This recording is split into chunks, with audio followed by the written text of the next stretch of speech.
প্রতিদিন ঘুম থেকে উঠে আমাদের মায়েদের একই টেনশন থাকে, আজ বাচ্চাকে স্কুলের টিফিনে এমন কি দেওয়া যেতে পারে যেটি হবে সুস্বাদু সাথে স্বাস্থ্যকর।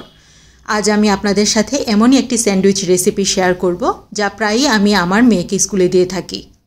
এর জন্য নিয়ে নিচ্ছি একটি ডিম, সাথে দিয়ে দিচ্ছি পেঁয়াজ, সসেস, অরিগ্যানো, ব্ল্যাক পেপার, একটু লবণ আর বাইন্ডিংসের জন্য দিয়ে দিচ্ছি একটু ময়দা। তারপর সবগুলোকে সুন্দরভাবে মিশিয়ে নিচ্ছি। এরপর একটি ব্রেড চাকুর সাহায্যে ঠিক এইভাবে স্কোয়ার শেপ করে কেটে নেব এবং ভেতরের অংশটা রেখে দেব পরবর্তীতে ব্যবহারের জন্য।